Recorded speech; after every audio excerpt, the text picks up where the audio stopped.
തെന്നിന്ത്യൻ നായിക നടിമാരുടെ കരിയർ ഗ്രാഫിൽ ആദ്യമായി വ്യത്യസ്തമായ ഒരു പാത വെട്ടിത്തെളിച്ച് താരമായ നയൻസിനെ തമിഴ് സിനിമാ ലോകത്തെ ലേഡി സൂപ്പർ സ്റ്റാർ എന്നാണ് അറിയപ്പെടുന്നത്. സൂപ്പർ സ്റ്റാർ സിനിമകളിൽ വന്നുപോകുന്ന നായികയ്ക്കപ്പുറം നയൻതാര ഇന്ന് ഒരു പുരുഷ താരത്തോടൊപ്പം തന്നെ ബോക്സ് ഓഫീസ് മൂല്യമുള്ള നടിയാണ്. തെന്നിന്ത്യൻ സിനിമകളിലെ വിലപിടിപ്പുള്ള നായിക നടിയായുള്ള നയൻതാരയുടെ വളർച്ച എളുപ്പമായിരുന്നില്ല.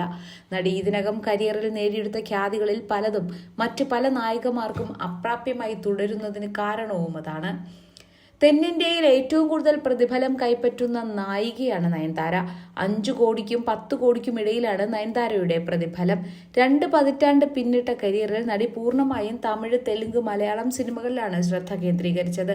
ഒരു ബോളിവുഡ് സിനിമയിലും നടി അഭിനയിച്ചിരുന്നില്ല. ആദ്യമായി നടി അഭിനയിക്കുന്ന പാൻ ഇന്ത്യൻ ബോളിവുഡ് സിനിമയാണ് ജവാൻ. ഈ സിനിമ ഈ വർഷം റിലീസ് ചെയ്യും. തമിഴ് സംവിധായകൻ അറ്റ്ലിയാണ് സിനിമ ഒരുക്കിയിരിക്കുന്നത്. ഷാറൂഖ് ഖാനാണ് സിനിമയിലെ നായകൻ. ഷാറൂഖും നയൻതാരയും ആദ്യമായി ഒരുമിച്ച് അഭിനയിക്കുന്ന സിനിമയുമാണ് ജവാൻ.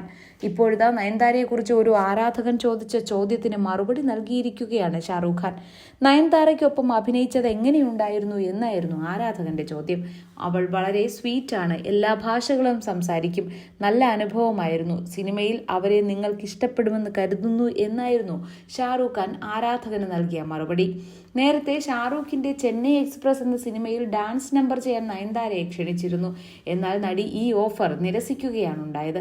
പകരം പ്രിയാമണിയാണ് ഈ ഗാനരംഗത്തിൽ അഭിനയിച്ചത്. മനസ്സിനക്കരെ എന്ന സത്യൻ അന്തിക്കാടിന്റെ സിനിമയിലൂടെയാണ് അഭിനയ രംഗത്തേക്ക് നയൻതാര കടന്നുവരുന്നത്.